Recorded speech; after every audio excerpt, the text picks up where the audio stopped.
जय विषहरी माता। प्रणाम करै छियनि विषहारा के, सब पर कृपा बरसेने रहत। आइ दोसर दिनक कथा हैत बहिन, तखन सुनू अहाँ सब।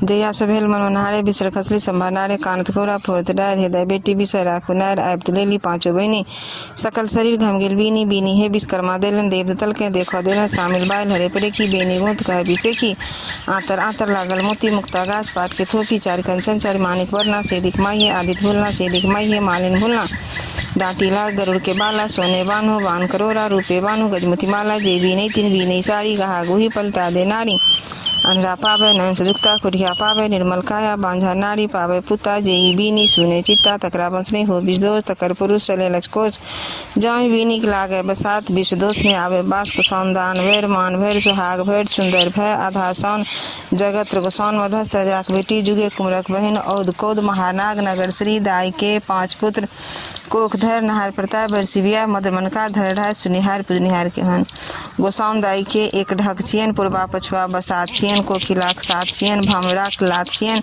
मेघडम बरसन छाती छियन मुक्तावली पाती छियन बीनी बुनल झाड़ी कोन बीनी उठल पहिल कोन बीनी बुनल झाड़ी कोन बीनी उठल दोसर कोन बीनी बुनल झाड़ी कोन बीनी उठल तेसर कोन बीनी बुनल झाड़ी कोन बीनी उठल चारिम कोन बीनी बुनल झाड़ी कोन बीनी उठल पांचम कोन चारु कोना रूना टूना भेल संपूर्णा गौरादाई के पांचों बेटिया भोल भाई शंकर हमें जियावल गौरादाई के बेटी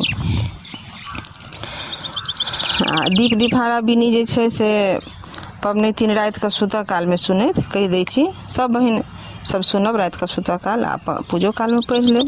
दीप दीपहारा जाथुधारा मोती मानिक भरत धरा नाग भरत नागिन भरत पांच बहिन विषहारा भरत बाल बसंतन भैया भरत दाढ़ी खोरी मौसी भरत साबरी पीसी भरत खोना मोना मामा भरत बाउस की राजा बाप भरत बाउस कैन माया भरत राही शब्दे सूती कांसा शब्द उठी होइत प्रात सोना कटोरा में दूध भात खाए सांझ सूती प्रात उठी पटोर पैरी कचोर ओढ़ी ब्रह्मा के दिल कुदारी विष्णु के चाँचल बाट भाग भाग रे कीड़ा मकोड़ा तहि बाट अवता ईश्वर महादेव परे गरुड़ के ठाट आस्तिक मुनि आस्तिक मुनि आस्तिक मुनि तीन बेरी बीनी सुनब।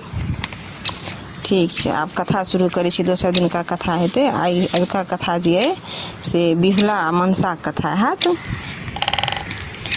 मनसा जे रहथिन ने से महादेवक मानस पुत्री रहथिन। ओ जन्म लीते जे छथिन से जुवती भ गेलखिन सयान भ गेलखिन।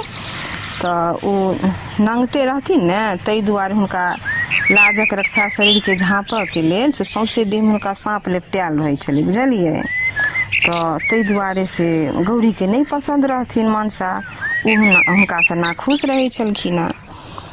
तो तै दुआरे मनसा के बुझा गेलै जे गौरी हमरा नहीं पसंद करै छै। तो उ की हुनका से कैलाश त्यागऽ पड़लनि, कैलाश छोड़ देलखिन। तो महादेव की कृपा से भेलै कि ओ मृत भुवन चलि एलखिन। हुनकर इच्छा रहनि जे लोक हुनकर पूजा पाठ करनि, हुनकर स्थान देनि, हुनकर महत्व होनि। तो ओहि समय में जे छै से मृत भुवन में से चंद्रधर नाम के एक बहुत पैघ मतलब सौदागर रहे, बढ़िया रहे। तो पैघक देखाउँस तो बुझते छियै सब लोग करैया, होइत रहै छै जे हमहूँ पैघे बनि कऽ रही। ताहि दुआरे मनसा जखन एलखिन ने मर्त भुवन में तो हुनकर मोन रहनि जे पहिल पूजा हमरा से ओ की कहै छै उएह सौदागर करे, हमरा चंद्रधर सौदागर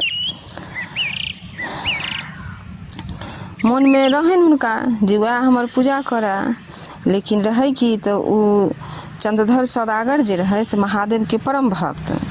वो महादेव के छोड़ के दोसर के पूजा नहीं करऽ चाहलकै। ओकर कहब रहे जे दहिना हाथ महादेव के देने छियनि हम, बामा हाथे हम अहाँ पूजा माने कऽ सकै छी। तो मनसा के नहीं जचलनि जी हमरा बामा हाथे किया पूजा करत, एहनो कहीं भेलैया। ओ तमसा गेलखिन। ओ की केलखिन तो ओकरा 6टा बेटा रहे, 6 बेटा के डैस लेलखिन, मारि देलखिन। तो चंद्रधर के बुढ़ारी में सेहो फेर एकटा बेटा भेलै। तो हुनकर टिप्पणी में लिखल रहन ज्योतिष कहलकै जे इहो बेसी दिन नहीं जीथिन, हिनका विवाहे के दिन कोबरा में सांप डैस लेतनि। तो चंद्रधर जे रहथिन से बड़ दुखी भ गेलखिन। लेकिन उपाय कोन, ओहि बेटा के नाम लक्ष्मीधर रखलखिन। तो लक्ष्मीधर 6 मास भेला पर से चंद्रधर के जे पत्नी रहथिन तो हुनकर जिद से बेटा के विवाह एहन कन्या से करवा ले प्रस्तुत भेलनि जेकर टिप्पणी में चीर सहाग जोग रहै हुनकर कहब से रहनि। पहाड़ पर एकटा कोठा बनलै जे सब दिससँ निमुन रहै, बुझलियै। बिज्जी आ बिढ़नी के पहरा पड़ल जे ओहि पर पट्टामे कोनो साँपके नहीं आबऽ दैत। ओहि कोठामे लखनदरक विवाह 12 वर्षक परम सुन्दर आ सुलक्षण कनिया बिहुलासँ भेल। बियाह तऽ भऽ गेल। जखन ओ कनियाक संग कोबर करैत रहै तखने कोनो बाटे एकटा साँप आबि कऽ हुनका कोबरमे डसि लेलकनि। ओ तखने मरि गेलखिन। लोकसभ हुनका गाड़ऽ लेल गंगा कात लऽ गेलनि। जाब तऽ ई मरि गेलै तऽ एकर कोन उपाय हेतै। तऽ बिहुला जे रहथिन से बहुत सती रहथिन। ओहो स्वामीके संग श्मशान घाट चलि गेलखिन। लोकसभके ओ मुर्दा गाड़ऽ नहीं देलखिन। ओ सबके कहलखिन जे हमरा जेना हैत तेना हम हिनका जियाब, हम हिनका संस्कार नहीं होबऽ देब, से अहाँ सब हिनका छोड़ि दियौ। बिहुला की केलखिन, केराके थमके नाव बना कऽ ओहिमे सबके धऽ देलखिन, अपनो ओहिमे बैसि गेलखिन। कियाकि ओ सती रहथिन, बहुत शक्ति रहनि हुनकामे। गंगामे नावके भसिया देलखिन।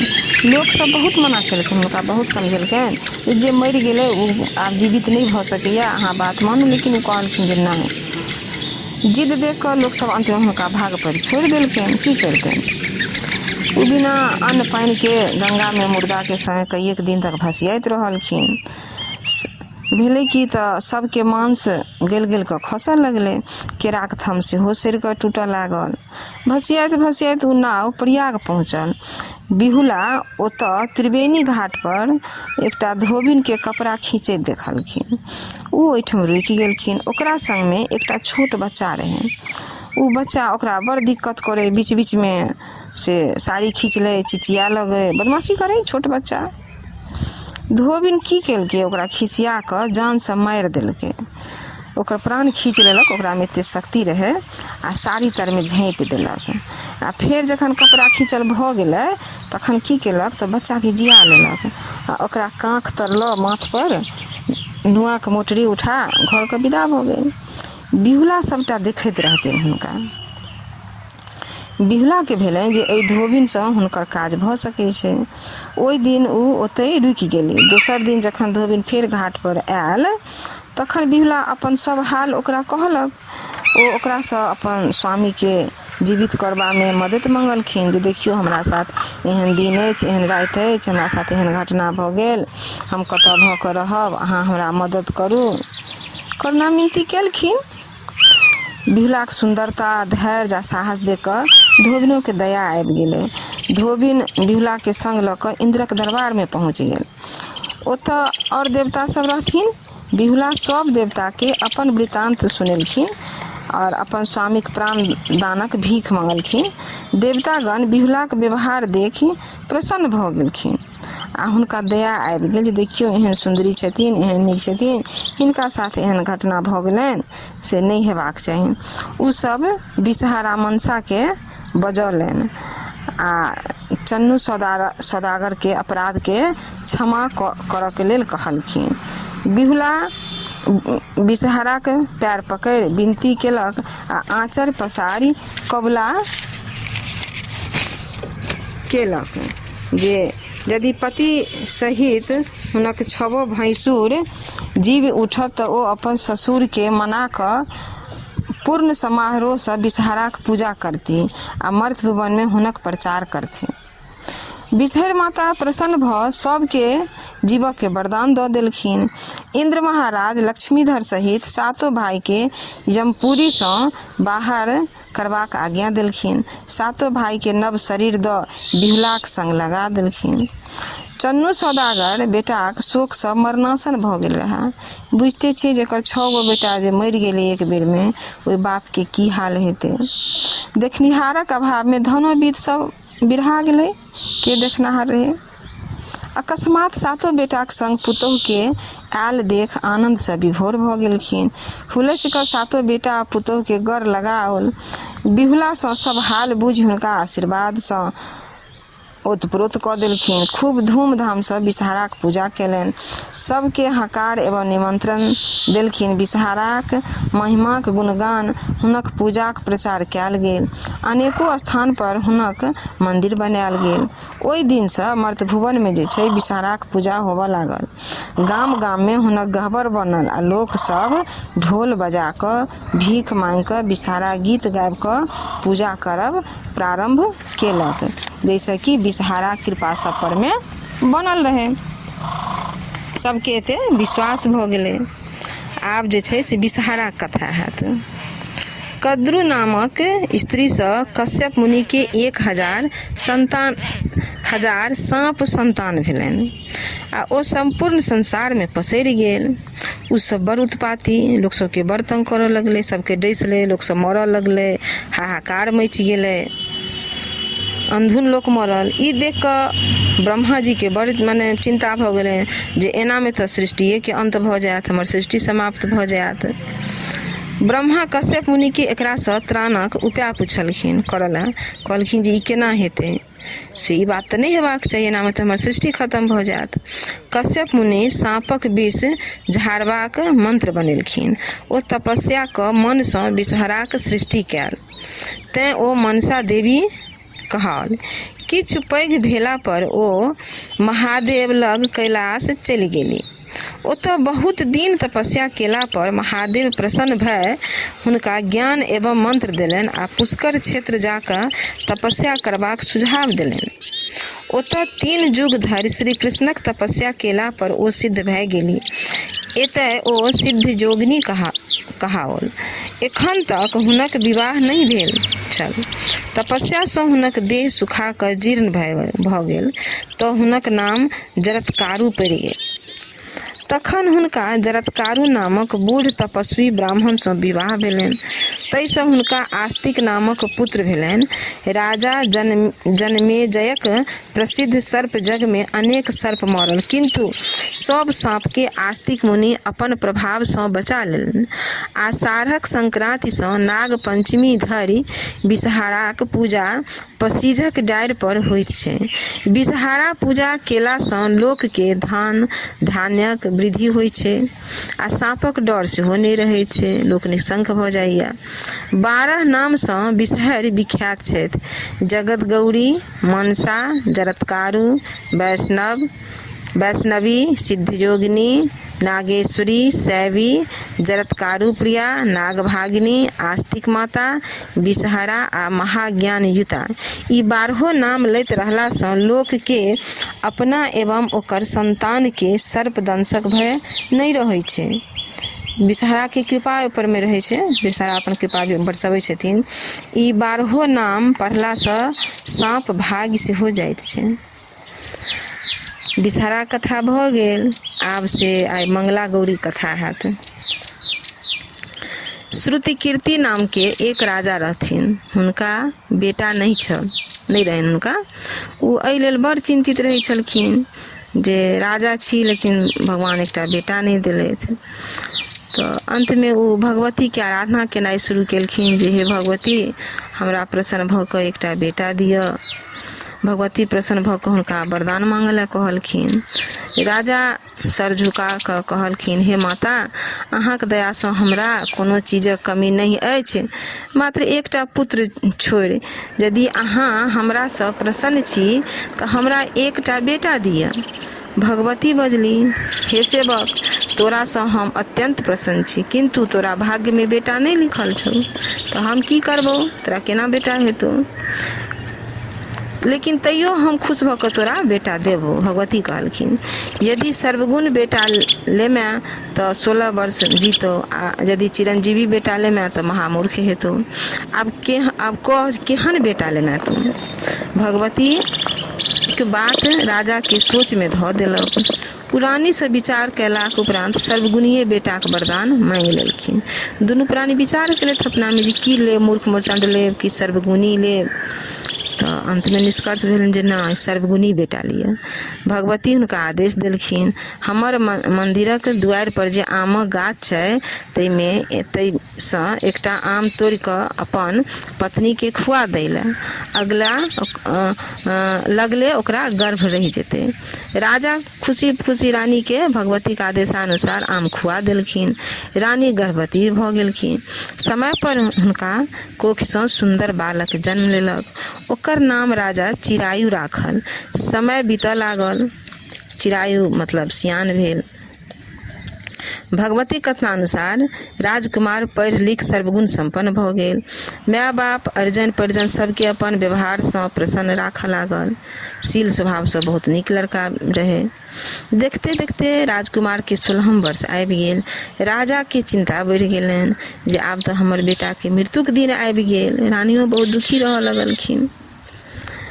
बेटा के मृत्यु अपन सोझामे कोना देखथिन माय बाप। राजा राजकुमार के अपन सारक सुपुर्द कऽ देलखिन। कहलखिन जे अहाँ हिनका काशी लऽ जाउ। जाबत जीवैत ताबत हिनक सुख सुविधाक पूर्ण ध्यान राखब। मरणोपरांत हिनका राजकुमारक योग्य सम्मान सहित मरणिकंडिका पर दाह संस्कार क्रिया कर्म कऽ कऽ घुरि आयब। की करथिन? रानी अपन भाय के कहलखिन, हम हिनका लेल मृत्युंजय महादेवक सेवा केने छी, तेँ हम हिनका बाबाक शरणमे काशिये पठा रहल छी। अहाँ हिनका बाबाजीक भेषमे ओतऽ लऽ जाउ, मुदा ध्यान राखब जे हमर बच्चाके कोनो तरहक कष्ट नहि होइ। मामा भागिनक काशीक रास्तामे जाइत जाइत आनंद नगर पहुँच गेलखिन। ओतऽ वीरसेन नामक राजा राज करैत छलखिन। हुनका मंगला गौरी नामक एक सुंदरी एवं सुलक्षणी कन्या रहथिन। हुनकर विवाह आइये राति होयबा लेल छलनि। राजकुमारी फुलबाड़ीमे सखी सभक संग गौरी पूजा हेतु फूल लोढ़ऽ आयल छलखिन। गप्पे सप्पे कोनो सखी तमसा कऽ राजकुमारी के रानी कहि देलखिन। दोसर सखी सब एहि पर ओकरा खूब फज्जति केलखिन, खिसिया गेलखिन जे गए एहन शुभ दिन में एहन अधलाह बात केना कऽ राजकुमारी के कहि देलही। लेकिन राजकुमारी कहि उठलखिन, दूर एकरा रानी कहने की हम विधवा भऽ सकै छी? हमरा कुल में तऽ आइ धरि केओ रार नहि भेल अछि। हमरा ओतऽ तऽ सब केओ गौरी के तेना के गोहरौने रहै छी जे विधवा होयब असंभव। वरन हमरा हाथक अक्षत जाहि बरक माथ पर पड़ि जेतै ओ यदि अल्पायु रहत तऽ गौरी के कृपा सँ चिरायु भऽ जायत। संजोगक बात जे चिरायु मामाक संग ओही फुलबाड़ी में ठहरल छलाह। राजकुमारीक गप हुनका दुनू गोटे के कान में पड़ल। मामा जी सोचलनि जे यदि ओहि राजकुमारीक संग हुनक भागिनक विवाह भऽ जाइन तऽ ओ अल्पायु रहैत चिरायु भऽ जेथिन। संजोग एहन जे राजकुमारीक विवाह बाहलिक देशक राजा दृढ़वर्माक बेटा सुकेतु वर्मासँ हेबाक निश्चय छल। बर बरियाती साँझ खन ओहि फुलबाड़ी में डेरा खसेलक। सुकेतु वर्मा अपन कुरूप मूर्ख एवं बहिर छल। बरक बाप पित्ती विचारलनि जे एहन कुरूप मूर्ख यदि मरबा पर जाएत तऽ कन्या वाला बर के घुमा देत। तैं हेतु कोनो सुंदर बर के लऽ मरबा पर जेबाक चाही। विवाहक बाद मारि पीट कऽ ओकरा भगा देब आ सुकेतु के कोबर में बैसा देबनि। तावत बरियाती सभक नजर सुंदर भव्य चिरायु पर पड़ल। उ सब भरि राति लेल मामा सँ चिरायुक याचना केलक। मामा तऽ मने मन ई चाहते छलाह। ऊपर सँ थोड़े काल नाकर नुकुर केलनि, लेकिन फेर सहमति देलखिन। आब बड़ बरियाती लोकनि सुकेतु के डेरा पर छोड़ि मंगनीक बड़ चिरायुक संग विवाहक स्थान पर पहुँच गेला। शुभ शुभ कऽ सब कार्य संपन्न भेल। गौरी शंकरक प्रतिमाक समक्ष सिंदूरदान भेल। बड़ चिरायु मंगला गौरीक संग कोबर में सुतला। आइये राति चिरायु के 16 वर्ष पूरि गेलनि। निशा राति में काल गहुमनक रूप धऽ कोबरा घर पैसि गेल। राजकुमारी के ताबत नींद नहीं आयल छलनि। उ भयंकर गहुमन के देखि भयभीत भए गेली, किंतु साहस क भरी बाल्टी दूध साँपक आगू के बढ़ा देलनि आ प्रार्थना कयल जे नागराज हुनक पति के प्राण नहीं लेथि वरन हुनका चिरंजीवी बना देथि तऽ आजीवन ओ नागराजाक पूजा करती आ व्रत रखती। साँप राजकुमारी गुहारि मानि गेल। ओ दूध पीबे ओतऽ राखल पुरहर में पैसि गेल। राजकुमारी तुरंत अपन केचुआ खोल पुरहरक मुँह बान्हि देलनि। आब चिड़ैयुक नींद टूटलनि आ राजकुमारी सँ किछु खेबाक लेल मंगलनि। हुनका बड़ भूख लागि गेल छलनि। कनिया अपन माय सँ खीर आ लड्डू आनि हुनकर भूख के तृप्त केलखिन। बर के हाथ धोअ काल हुनक आँगुर सँ पंचरत्नक औँठी खसि पड़ल, जे कनिया अपन आँगुर में पहिर लेलनि। बर पान सुपारी खा पुनः सुति रहला। बाद में जखन राजकुमारी साँप बला पुरहर के फेंकय गेली तखन देखलनि जे साँपक स्थान पर एक गोट अत्यंत सुंदर रत्नहार चकचका रहल अछि। ओ ओहि हार के अपन गर्दन में पहिर लेलनि। भोर भेला पर मामा चिड़ैयु के वापस ले गेलथिन आ बरियाती सब सुकेतु के कोबरा में पैसबे चाहलक। राजकुमारी मंगला गौरी हुनका ई कहि रोकि देलनि जे ओ हुनकर पति नहीं रहथि। हुनक विवाह आन ककरो संग भेल छल। बड़ पक्ष वाला अड़ि गेल, हुनका सँ सबूत मंगलक। मंगला गौरी कहलनि जे राति में हुनका एक औँठी आ एक हार भेटल छल। बड़ बाजत जे ओ सब केहन छल आ राति में ओ की सब केलनि एवं हुनका सँ की सब गप केलनि। सुकेतु वे केहन छल। बड़ बाजत जे ओ सब केहन छल आ राति में ओ की सब केलनि एवं हुनका सँ की सब गप केलनि। सुकेतुए के बातक उत्तर नहीं द सकलखिन। अंत में हार मान बड़ पक्ष वाला